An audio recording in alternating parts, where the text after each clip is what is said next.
Hola, ¿qué tal?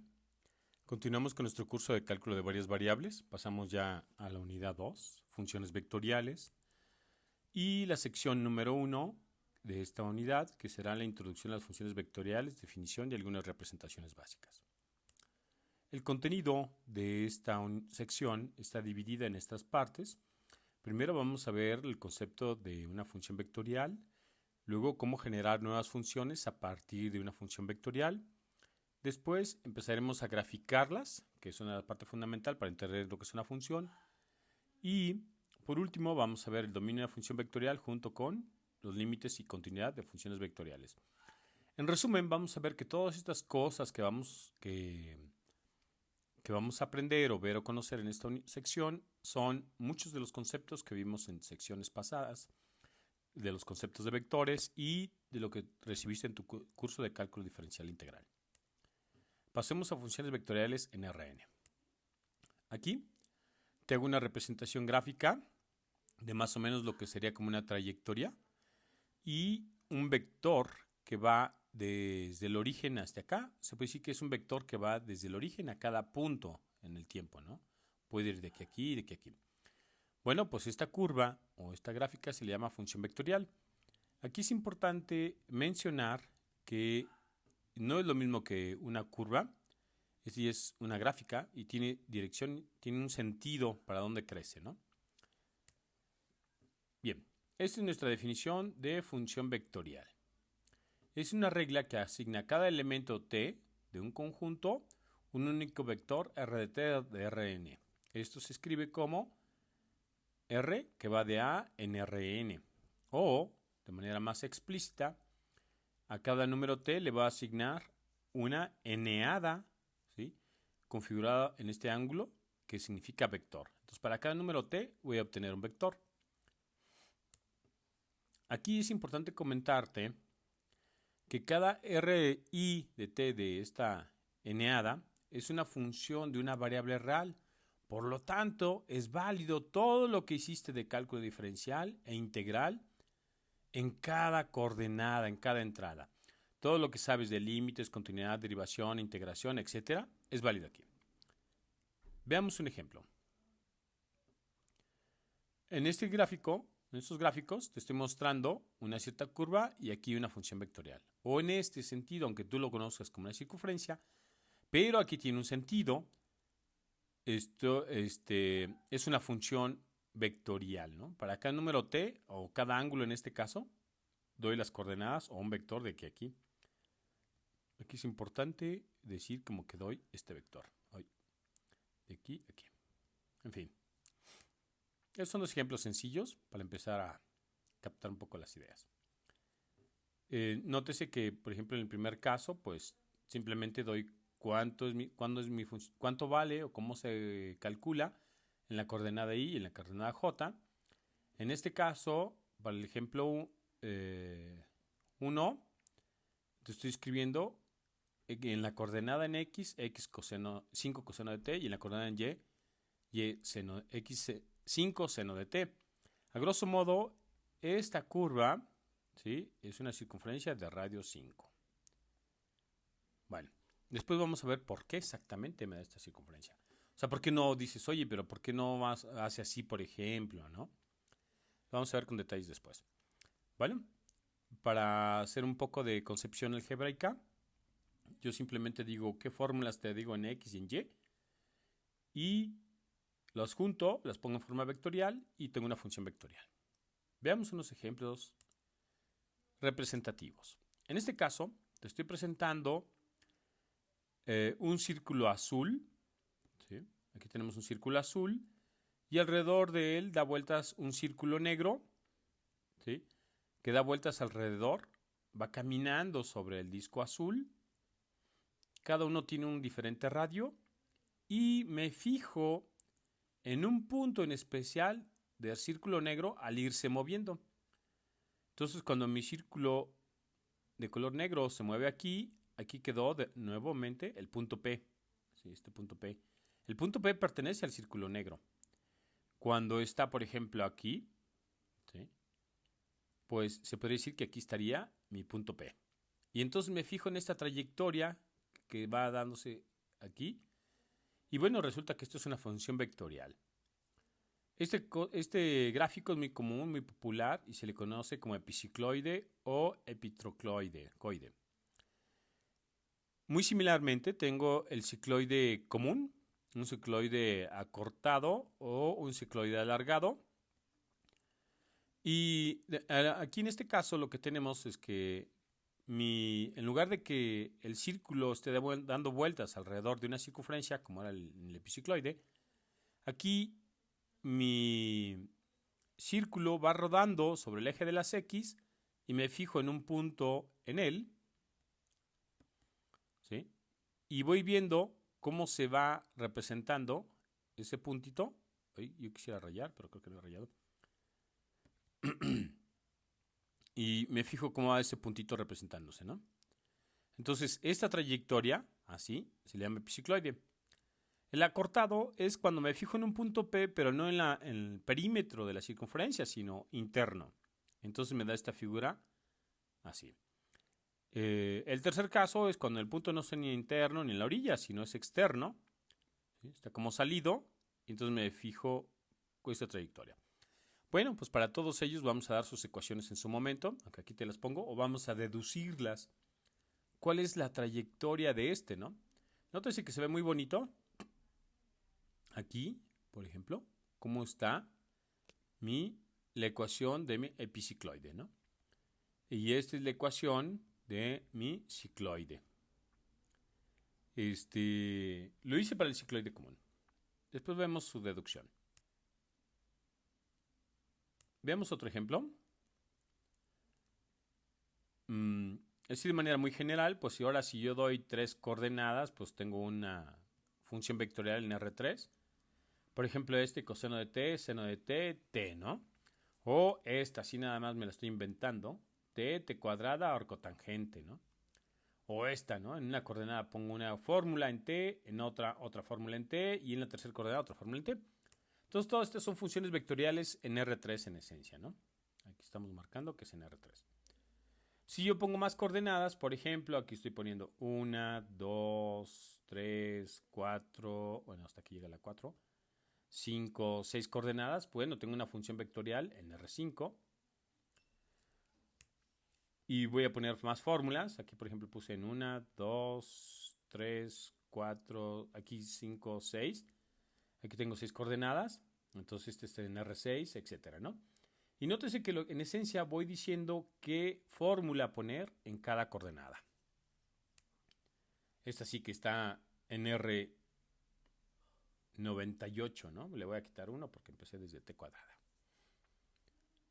En este ejemplo es bastante interesante porque aquí lo que queremos es, yo tengo este cilindro, ¿sí?, circular que se extiende de manera infinita hacia arriba, y también tengo este plano, ¿sí?, determinado por esa ecuación y más z igual a 2. Aquí llega. Entonces mi punto es, oye, ¿cuál es la trayectoria o esta curva de aquí? ¿Cómo la veo como una función vectorial? Que en este caso aquí la dibujé ya de manera aislada. En R3, ¿verdad? ¿Cuál es su ecuación o su fórmula? Bueno, aquí requiere un poco de truco. Nótese que aquí tengo la ecuación del cilindro en R3. Aquí tengo la ecuación del plano. Y lo que hacemos es, pues, resulta que todos los puntos de esta también están determinados por esta. Coseno de t, seno de t. Entonces, dice, oye, pero pues, si yo quisiera ver en 3 coordenadas un punto de aquí cualquiera, pues ya tendría yo mis coordenadas en X y Y, ¿sí?, que vienen siendo esta y esta. Me faltaría la coordenada en Z. Pues resulta que si tú despejas de la ecuación del plano la Z, obtienes esto. Y si aquí sustituyes la fórmula que tenemos para la entrada en Y, que es el seno de T, entonces en lugar de Y pongo ello, y resulta que así obtengo mi curva en R3, con estas 3 coordenadas, ¿no? Este de acá. Bien. Te presento este ejemplo bastante exótico, que es una espiral toroidal. A grosso modo, el concepto de toro viene en matemáticas, le conocemos que es lo que ustedes conocen como una dona. Sí, más o menos sí sería una dona. Entonces, el espiral toroidal, lo que viene siendo, es como un resorte enredado ahí, ¿sí? Es el espiral toroidal. Esta es su ecuación. Aquí está la coordenada Y y hasta aquí la coordenada en Z. Bueno, así se ve el espiral toroidal. Ya si a alguien le interesa, después vemos cómo podemos deducir esto. También te presento otro ejemplo muy sencillo, bueno, bastante también exótico, que se llama nudo trébol. De pronto puedes decir, oye, pues no le veo cara ni forma, ¿no? Después me enfocaré a platicarte cuál sería su sentido geométrico, de dónde sale. Pasemos ahora a la álgebra de funciones. ¿Qué quiere decir esto?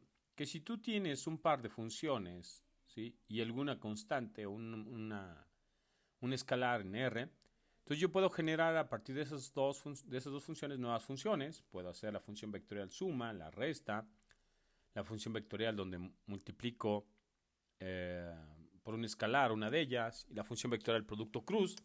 Y estas son nuevas funciones vectoriales. Por eso le llamamos álgebra de funciones. Te comento que el producto punto de dos funciones pues no es una función vectorial, ¿no? Sería una función escalar o de las normales que conoces. Una de las cosas que más importan cuando tú tienes tus funciones vectoriales es cómo graficarlas. Aquí te doy una lista de pasos, ¿sí? Inicialmente te digo, oye, pues grafica haz una tabulación de algunos puntos representativos, ¿no? Cuánto valen 0, en 1, 2, o si está en senos y cosenos, pues pones en múltiplos de radianes, ¿no? Fracciones de radianes. Luego después determinas relaciones entre x y y, entre x y z o entre y y z, por si hay alguna relación entre ellos que te da parte de la geometría de la función.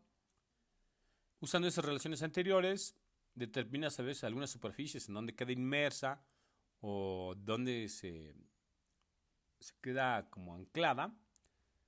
Analizas un poco la geometría de las ecuaciones de cada coordenada y así empieza a graficar. También se recomienda mucho usar un graficador.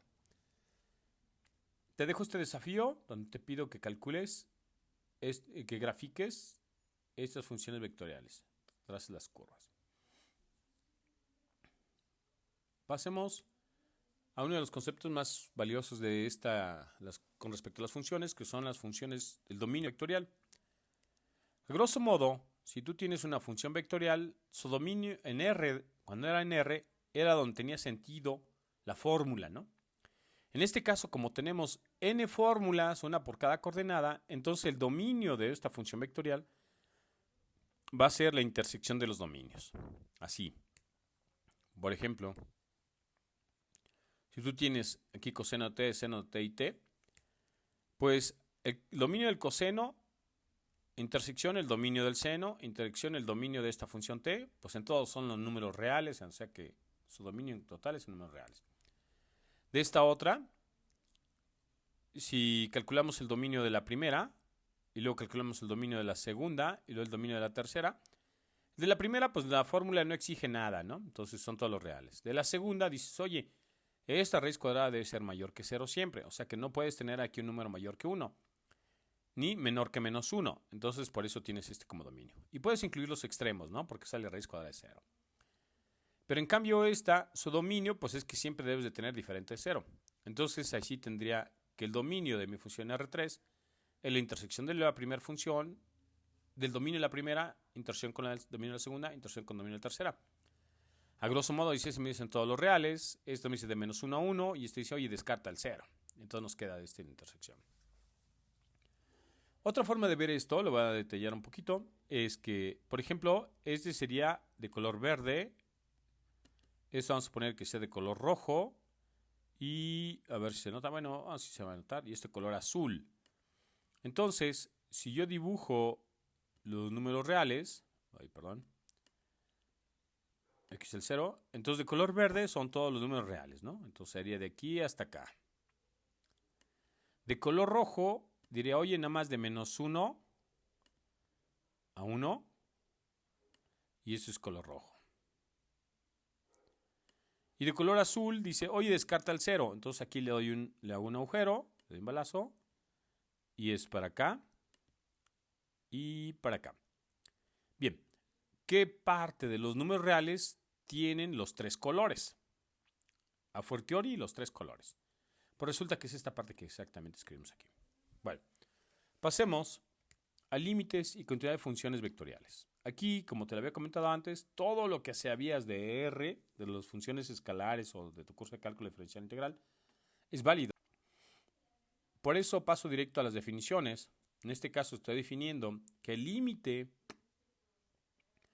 de una función vectorial cuando me acerco a un número t0, pues es sacar el límite en cada uno de ellos. Este es a grosso modo. El límite cuando t tiende a 0 de mi función vectorial es igual al límite de la primera, coma, el límite de la segunda, coma, etcétera, etcétera, el límite de la última, ¿no? Y de manera análoga, una función es continua, una función vectorial es continua en un punto, si solo si el límite de ella es el valor de la función exactamente en ella, ¿no? Y esto significa que en cada coordenada, el límite de cada función es el valor de la función en cada coordenada. O sea, todo lo que sabías antes de cálculo diferencial. Veamos un ejemplo. En este ejemplo, te digo, oye, calcula el límite de esta función vectorial con estas tres coordenadas. Bueno, por definición de lo anterior, el límite de mi función vectorial, ¿sí?, va a ser el límite de cada coordenada, el límite de la primera coordenada, el límite de la segunda, el límite de la tercera. Haciendo un poquito de álgebra, aquí factorizamos el numerador, ¿sí?, como conjugados, y en este caso aquí vamos a cancelar este con este. En la segunda coordenada, pues no tenemos problemas al poner el 1, ¿sí?, por la raíz cuadrada y todo. Y en el último caso, hicimos un pequeño truco, ¿no? Aplicamos regla del L'Hopital, porque resulta que cuando t tiende a 1, este tiende a 0. Y cuando t tiende a 1, esto me sale seno de pi, y también seno de pi se va a 0. Entonces tenemos indeterminados entre 0, por lo tanto puedo aplicar regla de Hospital, ¿no? Y regla de Hospital quiere decir que derivas el de arriba y derivas el de abajo y recalculas el límite. Bueno, aquí ya cancelé el de arriba, digo el primero en coordenada, y aquí tengo las derivadas y evaluando ya no tengo problemas en evaluar en 1. Y bueno, abajo me sale 1 y arriba menos pi, ¿no? Y así me sale en cada coordenada a la hora de evaluar. Un último ejemplo de esto. Determine si este es continuo o no. Acuérdate que para ser continua necesitamos que encontrar dónde la función no se hace indeterminada, ¿no? Bueno, nosotros tenemos que cada una es continua en su dominio. Entonces nomás necesitamos encontrar el dominio de toda esta función, que es la intersección de los dominios. Ya antes habíamos calculado. Bueno, el dominio del logaritmo es de 0 a infinito. El dominio de este es de menos 1 a 1. Y el dominio de la tercera, pues hay que descartar el 1, porque si no se hace indeterminado abajo. Entonces al último, como hicimos en el caso anterior, esos serían todos mis números reales. La primera, si esta vamos a marcarla para que dé más sentido a apreciación. Esta vamos a marcar de rojo, esta de verde, la última ya está de azul. Entonces la primera me dice, sin tocar al 0, es rojo. Bueno, sin tocar al 0, de aquí para acá. Esa es la de rojo. La de verde me dice de menos 1, aquí está menos 1, a 1, es todo esto. Y la última condición me dice, oye, descarta el menos 1. Entonces descartamos aquí el menos 1. Digo el 1, perdón. Descartamos el 1.